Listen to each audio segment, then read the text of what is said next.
The scene is so fragmented, man. The scene is so fragmented.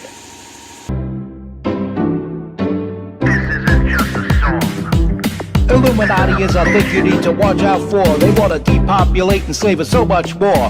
World domination, I'll get into that later. I'm hardcore, fierce and sexy. You're just a hater. You deserve the ridicule cause you're an absolute zero. I'm the keeper of the chalice, a rock and roll hero. I'm not an idiot nobody listens to, cause I'm not a failure in life like you. Let's talk about Bill Gates and the mark of the beast, and the orgies in the streets at the Catholic feasts, and Bill and Hillary's human trafficking ring, and George Soros got the money to pay for everything. Socialism is for losers, working for the devil. Chumps that can't fight, they ain't on my level. It takes an evil one to try to debunk and doubt it, so I'd rather die than stop talking about it. Watch out, watch out, watch out, watch out. Watch out for the Illuminati. Watch out, watch out, watch out, watch out. Watch out for the Illuminati. Watch out, watch out, watch out, watch out. Watch out for the Illuminati. Watch out for the Illuminati. It's the MC Too Tall Show with your hardcore, fierce, and sexy host, MC Too Tall. The scene is fragmented.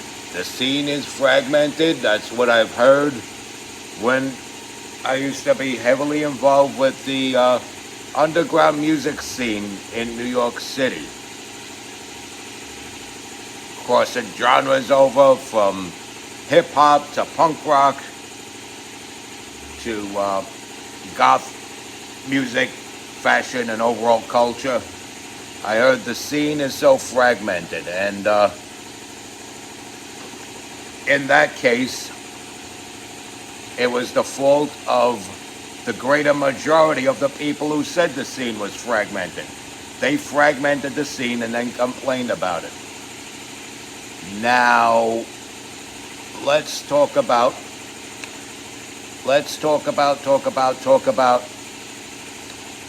the conservative movement,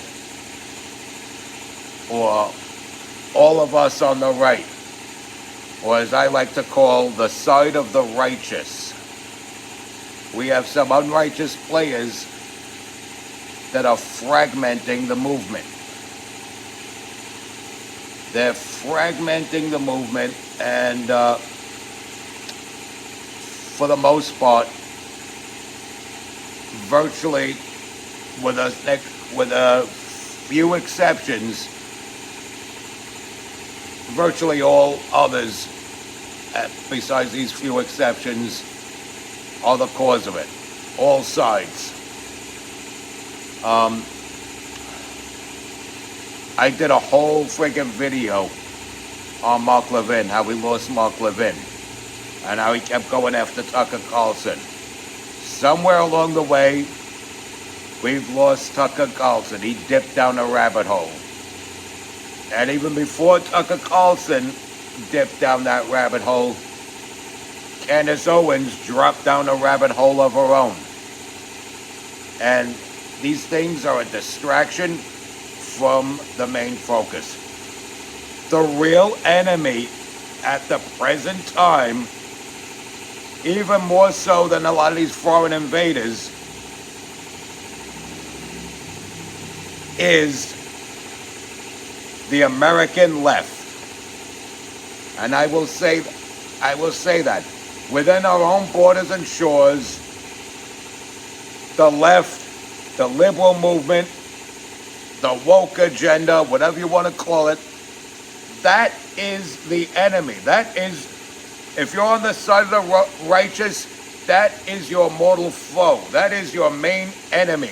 That is not necessarily your final boss character, but the main boss character that you need to focus on at this stage in the game, at least.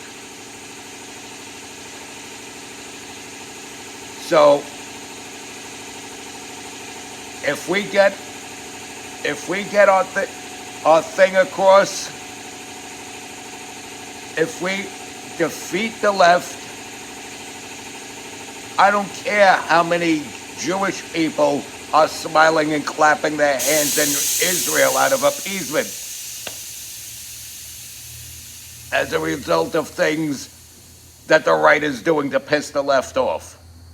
Nobody from the right should be jumping ship, joining the left due to what the right is doing that generally pisses off the left. The last time the left and right were in unity was shortly after Hurricane Katrina, where even people who backed the Iraq war looked at the poor funding and management of Hurricane Katrina and said this could have been done more efficiently if our funding and manpower and man hours weren't spent on the other side of the world. And that was probably the last time the left and right were really united on anything. And nothing similar to that should be happening now, because Iran is a different story from Iraq. With Iraq, Saddam Hussein was kept at bay. He was small potatoes and not worth going after. Iran, they were small potatoes in the beginning and should have been dealt with while they were small potatoes, while the Ayatollah Khomeini was still alive, and he was the one that should have been zapped out of his bunker or whatever. But instead, the West as a whole, not just the United States, the West as a whole, allowed this thing to fester. And there are people who are so against it, and they say it's because of the Jews, they say it's because of Israel.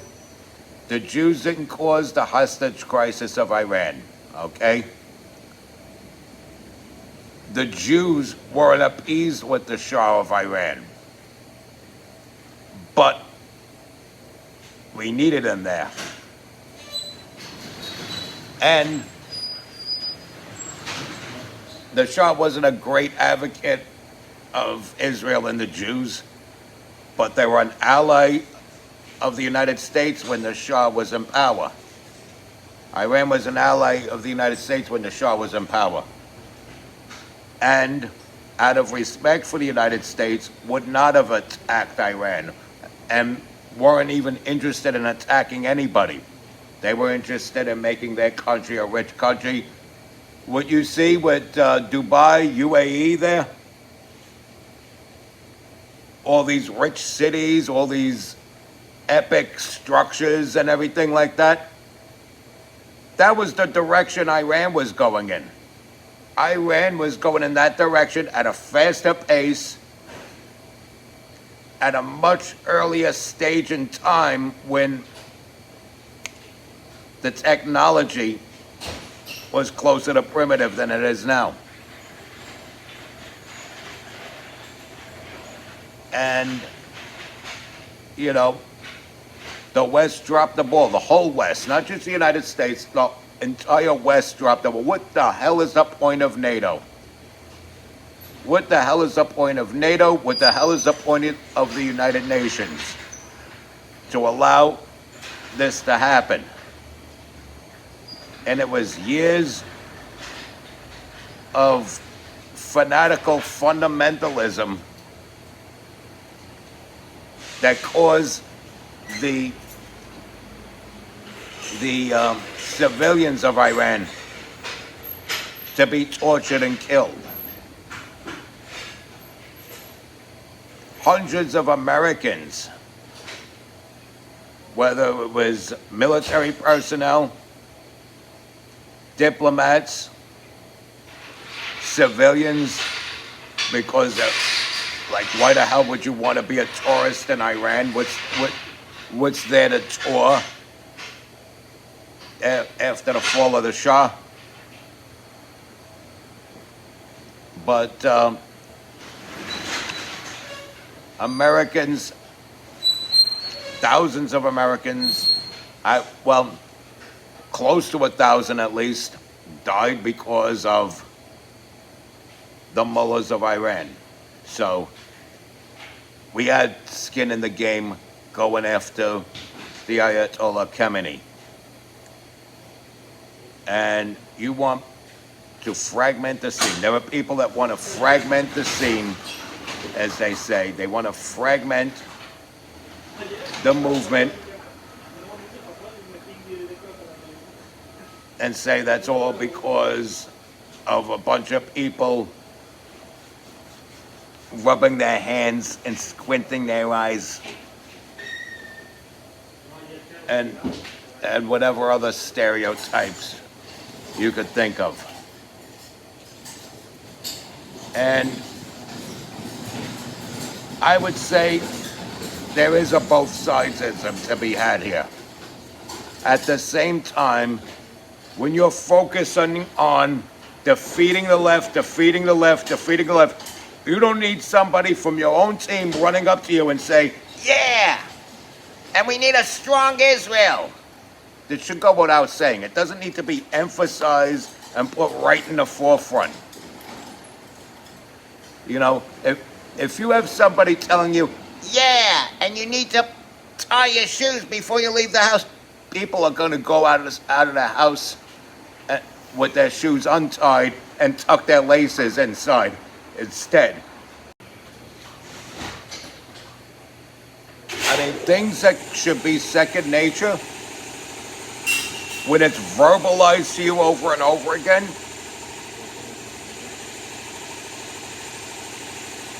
it's human nature to resist. You can't have people nudging you to support Israel the same way as you can't have people nudging you to defy Israel. You look towards your allies. You look to protect your allies. You assess, you see who's there for you, and then you're there for them as well. You know, Britain was there for us back in the day. Tony Blair was actually there for us during 9/11, at least on the surface.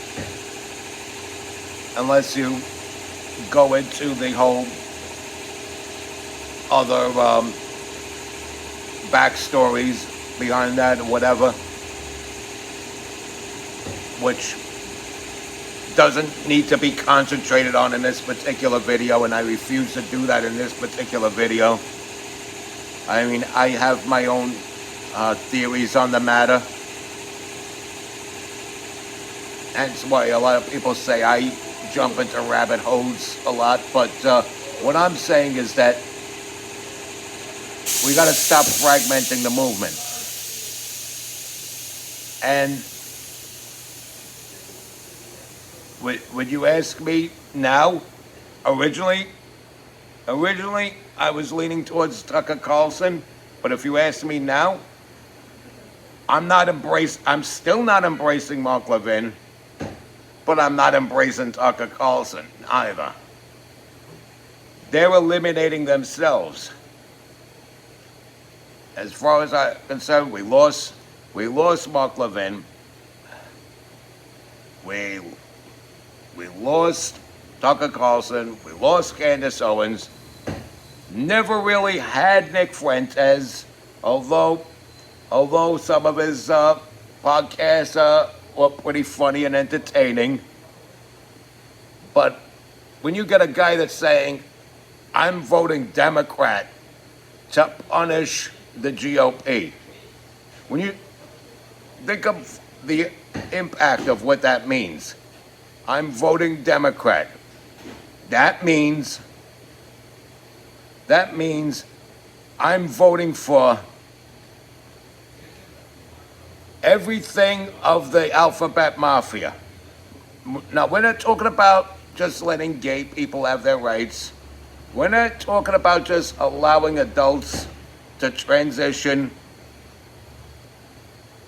resemble women and function as women in society and make the effort to look so passable that you automatically can't mispronounce them. We're not talking about that. We're talking about you're voting for the big, brutish, burly, bearded bros with the Party City wigs and cheap dollar store dresses barging in on women while they're sitting down to pee or poo. Defiantly saying it's just as much their space as it is the actual women. You're talking about a similar type of bro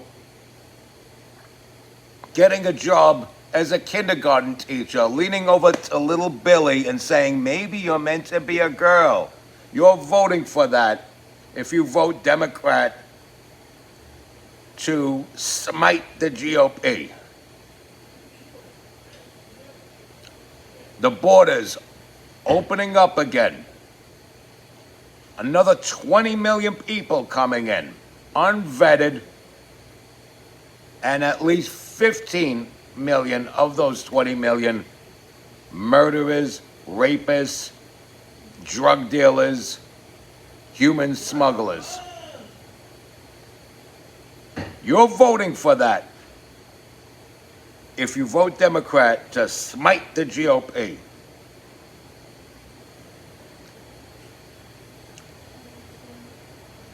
Saying that, I mean, it's okay to think like Nick Fuentes is an asshole for saying Hitler was cool, because if you're saying Hitler was cool, you are an asshole. But this tops the assholism. If you say, I'm voting Democrat to punish the GOP, that's even worse than saying Hitler was cool. Because now you're committing to doing something that's hurting America, hurting your neighbor. The woke agenda is the enemy. The American left is the enemy. You're going to side with the number one enemy because you're dissatisfied with some entity that may or may not be an enemy. And may or may not be. I don't have enough substance to assess that. But we know the real mortal foe is the American left, and you're going to side with the real mortal foe? You're going to side for an entire nation void of morality? Because a couple of Jewish people in the corner got their way and you want to spite them? And so the Republicans did a few things to appease a few Jewish people in the corner of the room? Big picture, man, big picture. You got to look at the big picture. You're stupid if you decide to be a former Trump supporter that now decides to vote Democrat to punish the GOP.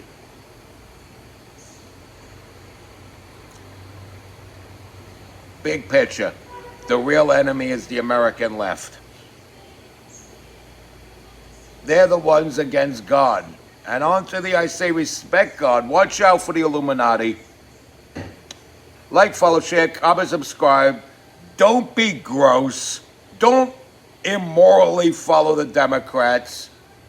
Stay strong, keep kicking that slang. It's your boy in the building, your hardcore, fierce, and sexy host that is never gross, MC Too Tall. Be safe out there.